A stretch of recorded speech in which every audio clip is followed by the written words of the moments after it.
I still remember Chloe's voice that Friday afternoon. She was 11, tiny for her age, and usually a whirlwind of questions and stories after school. But that day, she just stood there, eyes fixed on her sneakers, whispering, "Dad," Olivia said. She said being a stepmom is harder than she thought, and maybe if I stayed at Grandma's more often, things would be easier. My heart just stopped.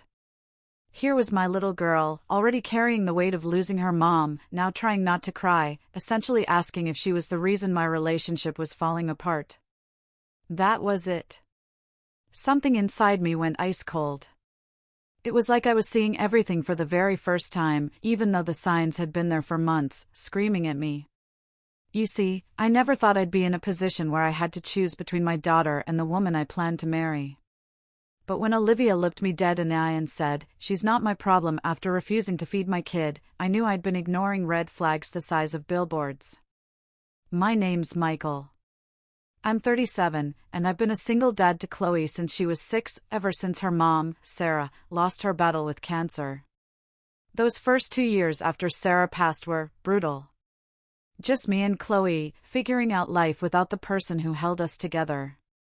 Learning to cook meals that didn't come from a box, braiding hair for school pictures, sitting through every single parent-teacher conference alone while other couples whispered about the widower who couldn't even fold his kids' gym clothes properly. We built a life, Chloe and I, piecemeal, with a lot of love and a lot of struggle. Then, about 2 years ago, I met Olivia at a work conference. She was funny, smart, worked from home doing freelance marketing, and for the first year, everything seemed perfect.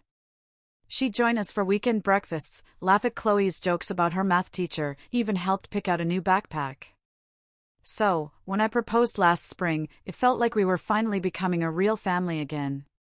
Olivia moved into my house 3 months after we got engaged. And that's when I started noticing the cracks.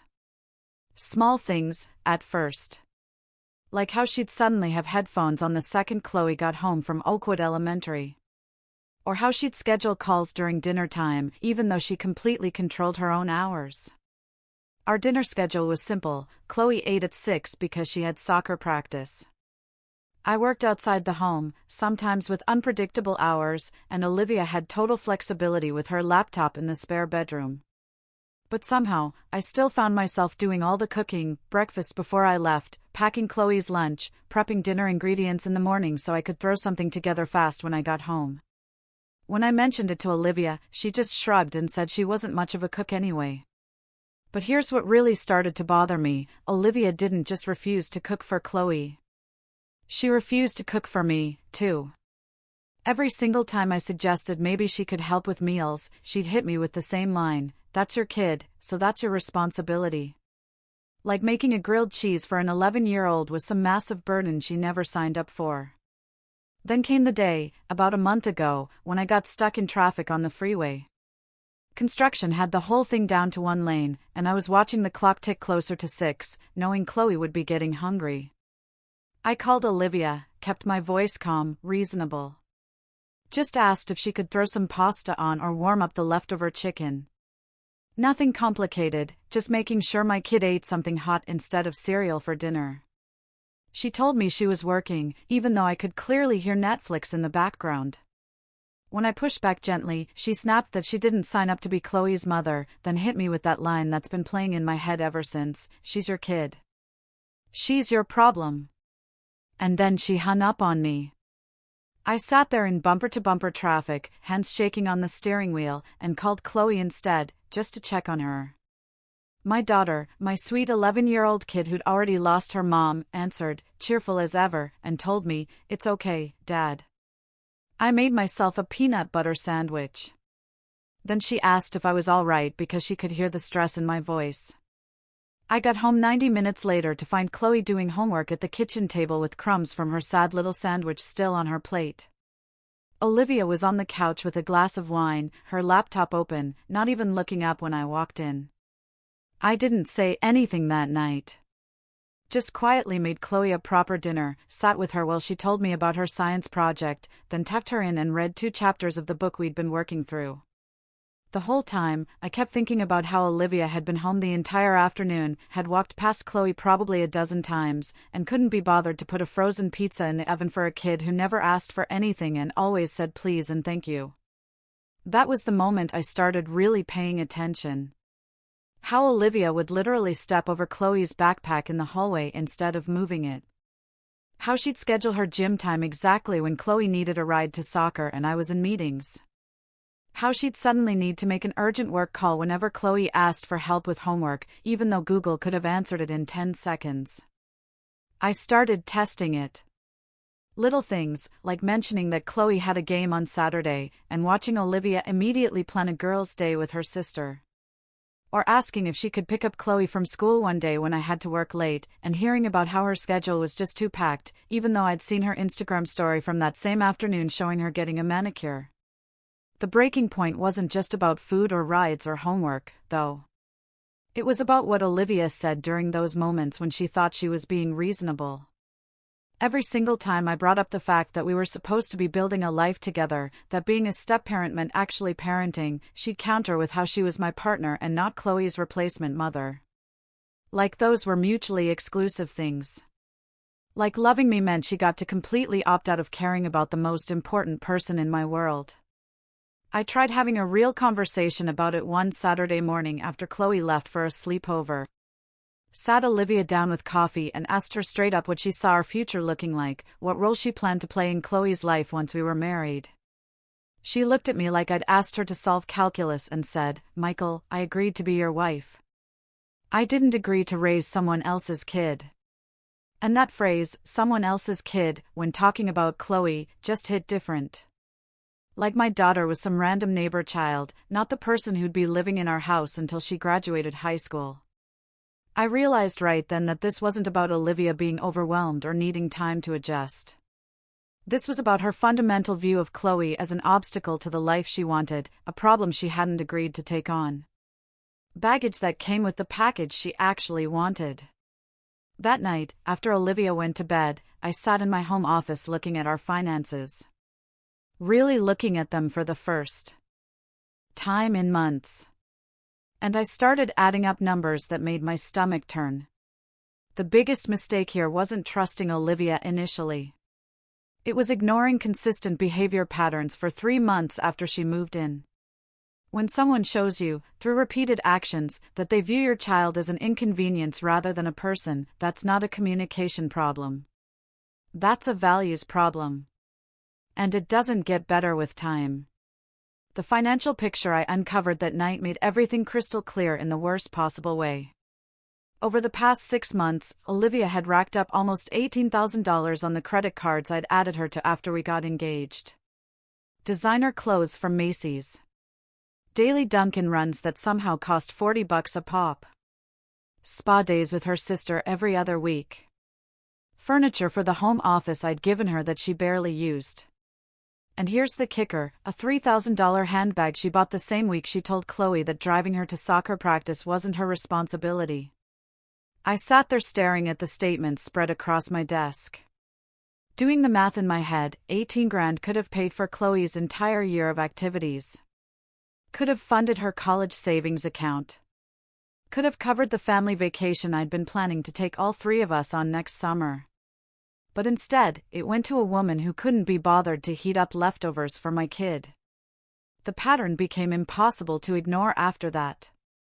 Olivia would refuse to help with the simplest tasks involving Chloe. Wouldn't pick up her prescriptions from the pharmacy, even though it was on her way home from the gym. Wouldn't sign a permission slip for a field trip when I was in back-to-back meetings. Wouldn't even grab Chloe's favorite cereal at the grocery store when she was literally already there buying herself organic juice and fancy cheese. Every single time I brought it up, she'd give me the same response, "My child, my responsibility." But she had zero problem treating my bank account like it was our shared responsibility. I tried talking to her about it one evening. Kept my tone calm, constructive. Explained that partnership meant actually being partners in all aspects of life, including the kid who came with me. Olivia just rolled her eyes and told me she was my partner as a wife, not as a substitute parent. That she'd signed up to build a life with me, but Chloe already had a parent, and that was my job to handle. I asked her point blank what she thought being a step-parent meant, what she imagined our family would look like after we got married. And she actually said that she figured Chloe would go to college in a few years anyway, so it wasn't really a long-term issue we needed to solve. My daughter was 11 years old, and this woman was already counting down the days until she could pretend Chloe didn't exist. Then there was the Thursday afternoon when Oakwood Elementary called because Chloe had thrown up in class and needed to be picked up immediately. I was 2 hours away at a client site, physically couldn't leave. So, I called Olivia, who was working from home, and asked if she could please just drive 10 minutes to get Chloe. She told me she had a deadline, which would have been reasonable, except I knew for a fact her biggest client had ghosted her a month earlier, and she'd been pretending to work while actually watching reality TV shows all day. I could hear the TV in the background during our call. Could literally hear the Real Housewives theme music, but she still insisted she was too busy to help my sick kid. I ended up calling my brother, who lived 40 minutes away, and he dropped everything to go get Chloe. He spent the rest of the afternoon taking care of her until I could get home. And when I walked in that evening, Olivia didn't even ask how Chloe was feeling. That was the moment something inside me just snapped into place. This cold clarity. I'd been trying to force a relationship with someone who saw my daughter as an inconvenience at best and a burden at worst. I spent the weekend watching Olivia's behavior with this new awareness. Saw how she'd leave rooms when Chloe entered them. How she'd put her headphones in the second Chloe started talking about her day. How she'd schedule her entire life to avoid any possible interaction with an 11-year-old kid who just wanted to feel like she had a family again. Monday morning, I called the credit card companies and canceled every single card I'd added Olivia to. Didn't give her a warning. Didn't have a discussion. Just cut off her access to my money the same way she'd cut off any responsibility for my child. She found out around noon when her card got declined at some boutique in the Pearl District. Called me absolutely screaming about financial mistreatment, how I'd embarrassed her in front of the sales staff, how dare I make decisions about our finances without consulting her. I let her finish her rant, and then I said, very calmly, "My daughter isn't your problem, remember? Well, then your credit card bills aren't mine." And the silence on the other end of that call was absolutely deafening. She tried arguing that we were partners and partners shared resources. So, I reminded her that partners also shared responsibilities, including the one she'd been very vocal about not wanting. Olivia showed up at my office an hour later, mascara running, doing this whole performance about how she didn't understand where this was coming from, and how we needed to communicate better.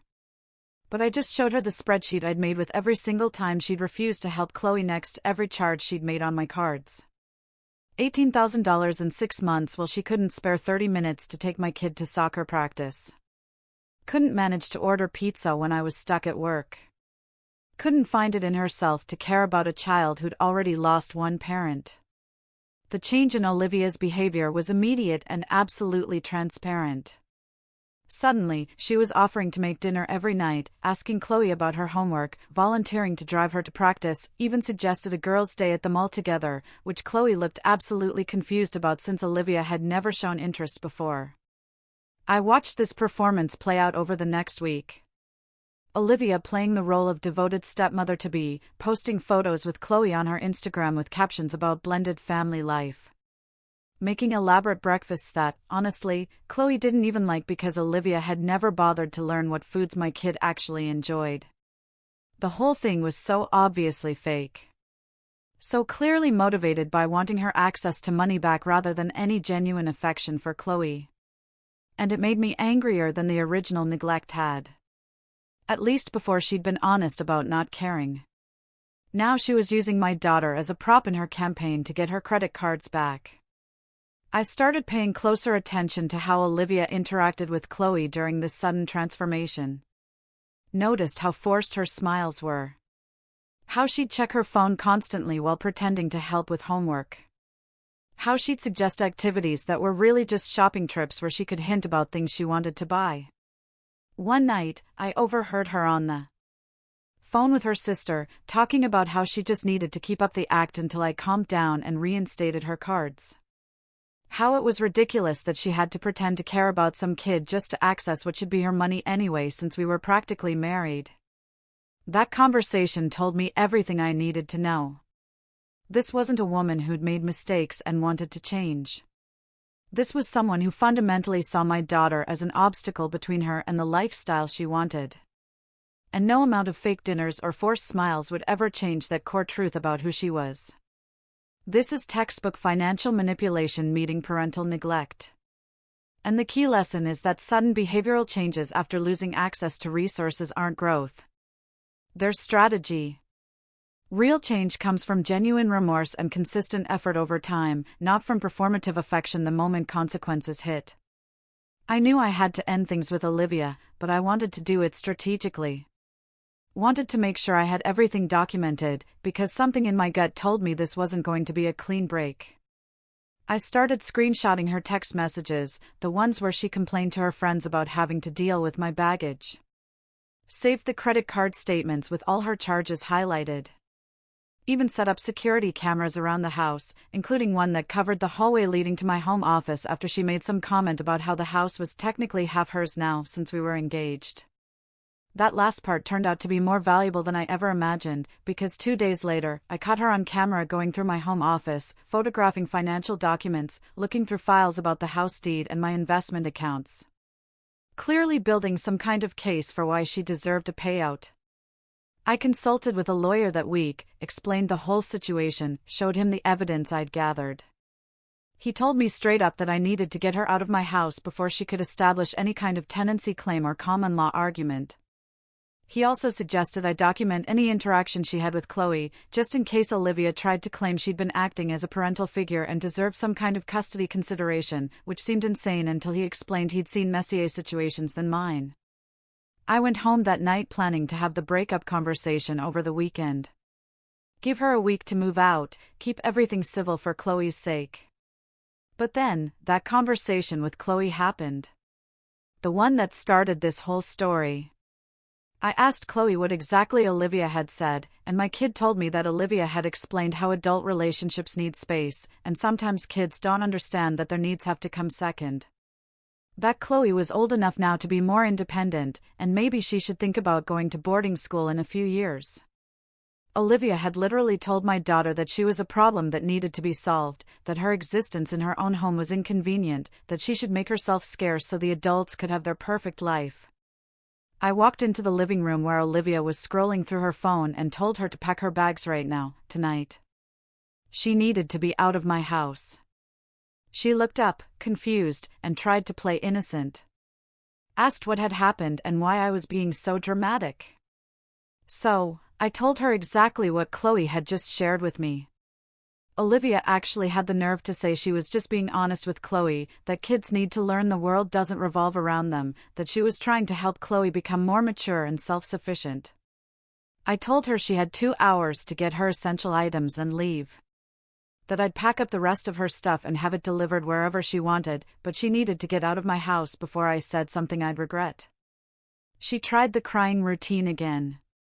The whole performance about how we could work through this, and she'd said things wrong but meant them right. How she loved me and wanted to make our family work.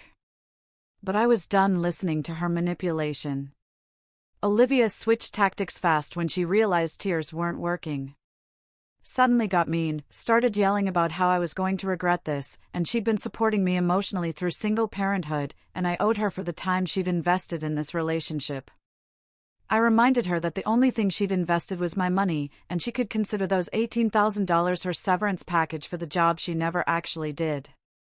She left that night screaming threats about lawyers and lawsuits, saying she'd take me for everything I had, that she had rights as my fiancée, and I couldn't just throw her out like garbage. I changed the locks the next morning and installed a camera doorbell because I had a feeling this wasn't over. Olivia started flooding my phone with messages, alternating between begging me to reconsider and threatening legal action. Her family got involved, sending me long texts about how I was making a mistake, and Olivia really loved Chloe deep down and just needed time to adjust. But I didn't respond to any of them. I just focused on making sure Chloe understood that none of this was her fault, that she was never a problem and never would be. That any adult who couldn't love her wasn't someone we needed in our lives. The real nightmare started 2 weeks later when Olivia's lawyer sent me a demand letter claiming she was entitled to compensation for her contributions to the household, that she'd been functioning as a domestic partner and caretaker and deserved financial consideration for the dissolution of our relationship. I forwarded it to my lawyer, who actually laughed and said this was one of the weaker claims he'd seen, especially since I had documentation of her actively avoiding any caretaking responsibilities. We filed a counterclaim for the unauthorized charges she'd made on my credit cards, attached all the statements and her text messages about how Chloe wasn't her problem, included the camera footage of her going through my private files without permission. Olivia's case fell apart pretty quickly once discovery started. Turns out she'd been telling her friends and writing about her plan to marry me for financial security and then eventually push for Chloe to live elsewhere so we could have freedom. Her lawyer saw those messages and basically told her she had no case, that if anything, she was lucky I wasn't pursuing criminal charges for theft and unauthorized access to my accounts. We settled out of court. Olivia had to pay back $4,800, which was nowhere near what she'd actually stolen, but my lawyer said getting anything back was a win. And she had to sign an agreement that she'd have no contact with Chloe ever again, which was honestly worth more to me than any money. The judge also issued a restraining order after Olivia showed up at Chloe's school one afternoon, trying to talk to her, claiming she just wanted to say goodbye properly, but really trying to manipulate my daughter one last time. That incident got her banned from school property and gave me the legal protection I needed to keep her completely out of our lives. 3 months later, and things are finally peaceful again. Chloe's doing better in school now that she doesn't have someone in her house making her feel unwanted. We've got our routines back, and honestly, I'm not even thinking about dating, because my focus is exactly where it should be, on being the dad my daughter deserves. This story really taught me why documentation matters in relationships, and why protecting your children should always come before salvaging a partnership with someone who sees them as obstacles. The real victory here wasn't the legal settlement or the restraining order. It was a father choosing his daughter's emotional well-being over his own desire for companionship. What do you think you would have done in my situation?